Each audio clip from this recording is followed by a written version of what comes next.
Ngayon nga makakasama natin live via Zoom si Miss Aimee Knight, member ng Philippine Longballs National Team. Good morning! Ako, good morning po.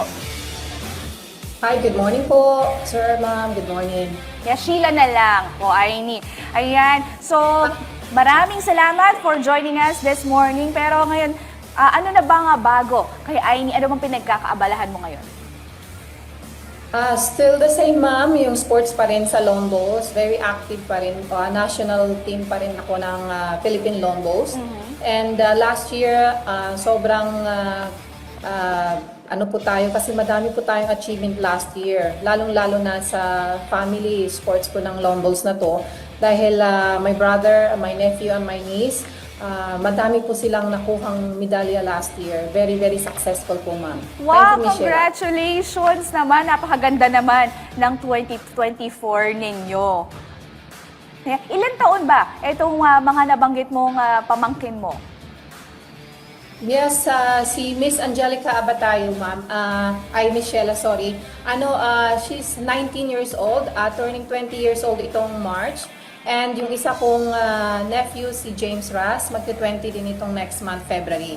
So, 3 years pa lang po sila sa sport, but si Miss Angelica po, naging silver medalist po sa World Indoor Bowls last year na ginanap po sa Hong Kong. And then yung nephew ko din po, sa Lion Bowl sa Singapore, nag-champion po sila nung tito niya, yung uncle niya na si Elmer Abatayo, nasa national team din po ng Lone Bowls. Wow, ang dugong pagiging atleta talaga runs in the family, ha? Actually, maganda yan, no, partner, dahil sa family nila talagang tinatangkilik nila yung sport na nakahiligan nila. Totoo. Pero, Miss Aimee, matanong ko lang po, paano po ba nagsimula yung pag-impluensya ninyo doon sa mga kapamilya natin, mga family members natin dito sa Longballs? So, first po, galing po ito sa asawa ko. So, he's British national. And yung Longballs po originally from the UK. So, nung nag-meet up po kami, Paulo, inintroduce niyo po yung Longballs. So, nung nagustuhan ko po, natapos, naging, mabilis ka matuto at mabilis kang gumaling dito sa Longballs. Basta passionate ka lang at saka may love ka lang talaga sa sports mo. And yun, in-encourage ko rin yung mga nephew ko at saka nieces, lalo na nung pandemic. So, una, naging sa backyard lang namin, sa garden ng bahay namin nung pandemic. So, nagtuloy-tuloy po kami. So, nagpagawa po kami ng Crusaders Bowls Club, which is carpet po. Nice. So, yun, nag-uumpisa po kami doon, nagtitraining, puspusan po yung training namin. Apart from may training po kami sa Clark, yun po yung national headquarters namin. Pero dito sa Crusaders, dahil po mostly sa ibang bansa, carpet na po talaga ang ginagamit nila, hindi po yung grass, yung real grass. So, naging malaking advantage po ng family ko actually. Dahil dito po, puspusan kaming nagtitraining. So, every time pumupunta kami ng ibang bansa, talagang nakakapag-compete na kami ng maayos. Ayun, yung brother ko at saka ako, nag-champion po kami doon sa Lions Bowl Singapore nung last year. Tapos itong si Angelica, nung nasa Hong Kong po siya, dahil carpet na nun, halos parehas din po yung pinaglalaroan namin dito sa Crusaders. Malaking advantage po talaga na mayroon kang parehas kung ano yung paglalaroan mo sa ibang bansa. So yun talaga ang super proud na napag-isipan po namin mag-asawa na magpagawa ng sarili naming training venue dito para sa Longballs. Magandang initiative yun no, Miss Aimee, no? Talagang nakaka-proud or nakaka-ano isipin na inspiring dahil nga yun nga, no? Parang inintroduce niya sa kanyang family yung sport nila. True. Dahil yun din yung sa UK nga, no, nabanggit niya yung sa kanyang asawa. No? Yes. Pero itong sport na to, hindi ganon ka-popular dito sa Pilipinas. Pero, Miss Aimee, pwede mo ba kami kwentuhan lang briefly o isabihin mo sa amin, paano ba nilalaro itong sport na to, technicality-wise? Kung may maliit po tayong kitty, Michelle, so palapitan po ito. Ang Longballs kasi, kahit anong edad ka, pwede. Basta, capable ka lang mag-bend at saka more on sa sports na to, mentally game. So, halos-halos naman lahat na sports. Pero itong Longballs na to, palapitan ito sa maliit na kitty na white jack, yung tinatawag namin. And Mabilis siya actually matuto. Basta passionate ka lang sa sport at may gusto kang sports na ma-achieve mo yung mag-compete sa ibang bansa at maging magaling sa sarili mo. So, yung Lone Bulls, actually, hinihingkayat namin talaga. Ngayon, nagpapadala na po ako, Michela, ng mga sulat, lalo na sa mga schools dito around sa area namin. Lalo na sa summer classes, na hinihingkayat ko yung mga school na mag-participate para sa Lone Bulls na to para mas makilala po yung sports namin. So, kasi nga, yun nga, hindi masyado popular dito sa Pilipinas yung Lone Bulls. Actually, sa lahat naman, pagka 100% committed ka, talagang napakadaling matutunan ng lahat. Pero, Miss Aini, matanong ko lang din, you've mentioned earlier na yung pagkakaiba ng carpet tsaka yung grass, no? Pwede nyo bang ibahagi sa amin yung, kasi naging advantage nyo, sabi nyo, Miss Aini, no? Yung paglalaro ng matagal sa grass. Tapos, transitioning into dun sa carpet, talagang mag-e-excel talaga kayo. So, pwede po bang ibahagi nyo sa amin kung anong kaibahan nung paglalaro ng lawn balls dun sa grass at saka dun sa carpet?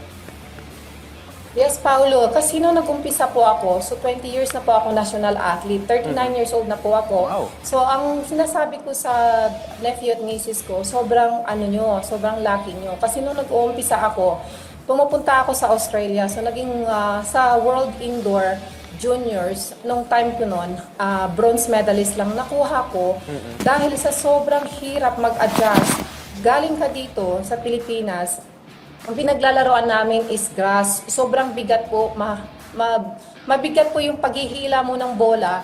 At hindi ka, halos hirap ka mag-adjust pagdating doon sa ibang bansa dahil nahuhulog yung bola.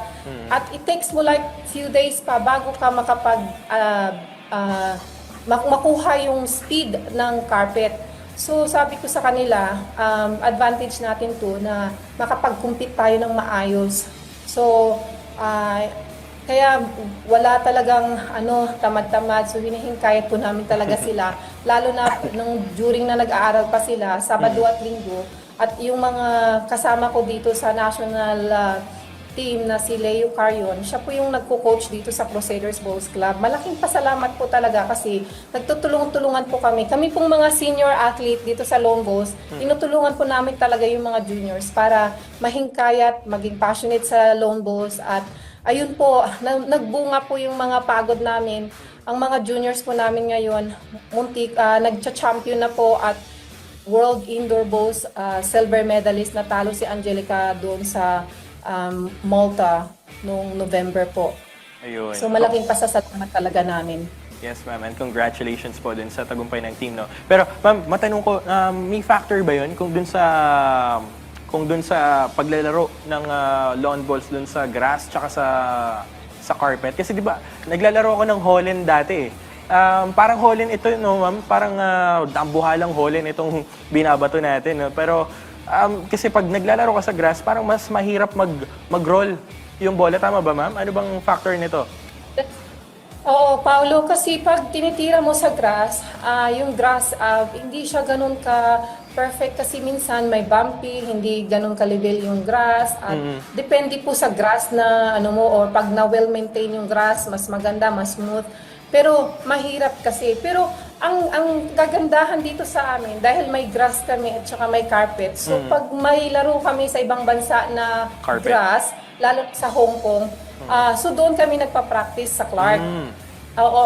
Tapos pagka pupunta naman kami ibang bansa, carpet yung paglalaroan namin, at Meron least din. meron din kaming isa pang hahandaan or may training venue pa kami. So, ini-encourage ko yung mga teammate ko, lalo na pag pumupunta din sila sa ibang bansa na talagang nagtitraining at nagpa-practice dito bago pupunta doon kasi malaki pong advantage talaga. Kasi para hindi ka lang hula-hula sa weight mo at saka sa linya mo po. Miss Aini, nabanggit mo, you've been a national athlete for 20 years? 20 years na, Wow, oo. sa tagal mong bahagi ng national team. Ano ba yung naging motivation mo and what keeps you in the national team hanggang ngayon? Well, hanggang ngayon masasabi ko, I'm still producing gold medals sa national team sa Lone Bulls. So last year, naging triples champion po kami sa Asian Championship sa Thailand na ginanap noong March last year. So triples po. Tapos silver medalist po ako sa 4. So ako po yung team captain at saka nag-head ng sa group namin. So kaya kahit sa 20 years na po ako sa national team, so nasasabi ko na tuloy-tuloy pa rin po ang pagpuproduce ko ng medalya sa Lombos. So, pero alam mo dahil sa tagal na rin, so yun hinihingkayat ko po yung mga youth talaga na mag-participate o at least mag-join, give the sports a chance kasi malaki po talaga ang advantage natin dahil atin tayong mga Pinoy, it's so easy for us to learn these sports dahil patient po tayo at basta passionate tayo sa sports na to. At I can see a big future talaga sa mga youth natin. So yun, tuloy-tuloy pa rin ako hanggat may napoproduce pa rin akong mga medalya sa national, sa team namin sa Lombos. Kaya tuloy-tuloy lang po muna, ma'am, at sa ngayon. Miss Annie, tunay naman talagang nakaka-proud. Nakaka-proud ka naman talaga na hearing your achievements na hanggang ngayon na nakakapag-uwi ka pa rin ng medalya. Pero sa ganitong sports, sa lawn balls, meron ba itong restriction up to until what age pwede ka maglaro? Wala po itong restriction, miss. Dahil sa lawn bowls, kahit anong age, sa world bowls, kahit anong age, as long as na magaling ka pa rin, nakakapag-play ka pa ng sports ng maayos, walang restrictions. So, pero dito sa atin, dahil like sa Australia, like sa Malaysia, madami talagang mga juniors nila. Sobrang dami sa Hong Kong, sa Singapore, ang dami nilang juniors na naglalaro ng lawn bowls na bata pa from schools, ini-introduce na nila. So, walang restriction yung lawn bowls, kaya dito sa Philippine Lawn Bowls Association namin, madami na rin kaming mga youth na nagsa-start at nagjo-join ngayon. So, hopefully, tuloy-tuloy po kasi like myself, 20 years na ako sa national athlete, pero yung iba kong kasama nasa like 25 to 30 years na po. Yeah. So, sana mabigyan yung ibang mga bata na ma-push, ma-encourage pa namin at sila naman po at kasi nakakaiba po talaga sa perspective natin as a person, lalo na yung you travel a lot, tapos you mingle with different countries around the world, yung confidence, mabuboost up po talaga. May iba po talaga yung life ng mga kabataan. So, yun palaging inuulit-ulit ko sa kanila to travel, to have different friends around the world. Mas lalo kang madaming maging achievement kasi confident ka po sa sarili. Ayun, exposure talaga yung mahalaga doon, partner. At saka, Miss Aini, maganda yung exposure doon, lalong-lalo sa mga kabataan. And speaking of kabataan, Miss Aini, gusto ko lang din itanong kung meron ba tayong mga grassroots program na doon sa national team na events or mga pambata o mga competitions para sa mga kabataan na ma-try din itong lawn bowls, no? Para makakuha rin tayo ng mga national athletes balang araw. Yes, sa ngayon wala po pa po, pero yun po yung gusto ko ding tutukan as myself, kahit sa sarili ko na dadamihan ko. At the moment, one step at the time muna ako, like nagpadala ako ng mga sulat sa mga school to encourage their student, like age 14 and above, na mag-try ng lawn bowls. So nagpapadala po ako, pupunta po ako sa mga school at kinakausap ko po yung mga principal. So hopefully, so patient lang po yung ano ko ngayon, slowly, pero hopefully, tuloy-tuloy po yung mga kabataan na mag-join sa amin. Although, ang iba talaga, reklamo dahil mainit. Yung sports nito, yung dahil outdoor siya. So, sabi ko naman sa kanila, yun talaga, basta passionate ka lang na magkaroon ka ng sports sa sarili mo at gusto mo mag-join sa national team, talagang training, mainit, at ano na yan, natural na po yan.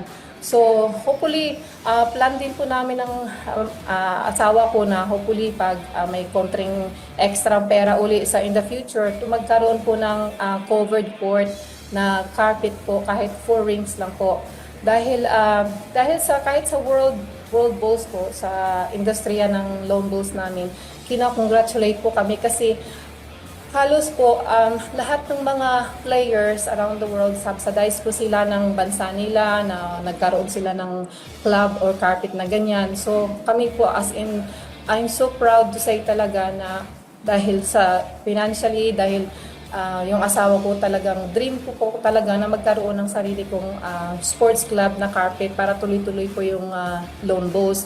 So congratulate po kami ng World Bulls dahil hindi po sila makapaniwala na sarili po namin pera, ginastos po namin para lang sa sports talaga. So, kung baga po, kung iisipin mo kung business personal ka, yung ROI mo po, wala pong ROI sa Lone Bulls dahil talagang passionate at saka love of the sports lang po talaga na sobrang mahal mo yung sports. Kaya gusto mo yung sports na lalaki sa bansa, makatulong sa mga bata at maging popular dito sa Pilipinas. Actually, ma'am, tanungin ko lang din, balikan ko lang yung mga sinabi mo kanina, ma'am. 20 years na po kayo dito sa national team at yung iba po, mga 25 years at mas matataas pa po. Ibig sabihin nito, partner, ano lang to ganun nakatagal yung sport nila. So, Miss Aimee, gano'n na po ba kalaki yung kaibahan ng Lone Bulls before up to now? Wala pong masyadong malaking growth ng Lone Bulls dito sa Pilipinas dahil nga dahil siguro yung yung advertisement natin or yung popularize ng Lone Bulls at hindi ganoon ka like well known dito sa Pilipinas. So kailangan po talaga ng i-work hard at advertise at madami po talagang work na kailangan gawin sa Lone Bulls para po ma-expose tayo at maging popular pa tayo dito sa bansa natin kasi sa around the world po sobrang popular yung Lone Bulls. Dito sa Pilipinas, pag ine-explain ko yung sports natin, halos hindi po nila talaga kilala, hindi nila alam. So, i-explain mo po talaga sa kanila. So, hinihingkayat ko po talaga na like yung media coverage natin, mas malaking role po talaga na mas lalong makikilala yung Lone Bulls sa Pilipinas. Miss Aimee, I want to commend your effort at saka talaga yung pinapakita mong, you're an inspiration lalo na sa mga Pilipino. Dahil isa lang tong sport na to, isa lang ang Lone Bulls actually sa maraming sports sa Pilipinas na hindi pa masyadong nakikilala ng mga kababayan natin. Kaya naman natutuwa ako na you are working, doing an extra effort. Pumupunta ka pa sa mga schools para lang ma-share or maka-collaborate sa mga eskwelahan dahil naniniwala talaga ako na alam mo, if you're as passionate as everybody else when it comes to sports, mahaba-haba ang marami pang magiging mai-inspire na katulad mong atleta. And the media and of course the internet will be really playing a big role para maipalaganap mo pa or maipakilala itong sport na to. Pero Miss Aimee, ano pa ba ang pwedeng abangan ng ating mga sports fans o yung mga interesadong malaman ang Lone Bulls? Ano bang competition na pwede niyong pinaghahandaan nyo ngayon? Saan ba nila kayo pwedeng tingnan kung gusto nilang makakita pa ng updates about Lone Bulls and sa team? So we're looking forward po. We're hosting Asian Championship dito po sa Clark, April 27 hanggang May 4 po. 10 countries involved po yun. Dito po sa Clark, dyan sa CDC. Mayroon po kaming Clark Bowling Ground doon, yung national headquarters po natin sa Philippine Lone Bulls. So, tayo pang mag-host. So, hopefully, dahil sa Lone Bulls po, kaming mga ladies, kami po yung overall champion last year doon sa Thailand. So, hopefully, mas madaming gold medalya po tayong mabibigay this year at puspusan na training po ang gagawin namin. And lahat naman mga ka-teammate ko, sobrang proud ako sa kanila kasi very passionate sa game at saka palaban po tayo talaga. So, you can reach yung Philippine Lone Bulls Association, may FB, Facebook po tayo. And Crusaders Bulls Club, mayroon din tayong FB na pwede nyo pong subaybayan at tingnan yung mga updates namin. So, like, Saturday and Sunday, mayroon po kaming mga juniors coaching with Coach Leo dito sa Crusaders Bulls Club. So hopefully tuloy-tuloy po kaming maghihingkayat ng mga lone bowlers, bata at mga juniors na sana hopefully in the near future, magkakaroon tayo ng mas malaking group ng mga juniors natin. So, thank you po so much sa pag-invite sa akin dito sa PTV Sports. Malaking tulong po ito, ma'am. Maraming salamat din po, Miss Aini, sa pagbigay nyo ng oras para sa amin. And good luck po sa lahat ng inyong upcoming tournaments na sasalihan. At syempre sa ating mga teammates na nakita nyo na they have a Facebook page, supportahan nyo at panoorin ang kanilang upcoming tournaments. At syempre, maganda ang nilalaro ng ating koponan sa sport na to. Once again, thank you so much, Miss Thank you so Aini much, Knight, Miss the Aini. member of the Philippine Lawn Bowls national team.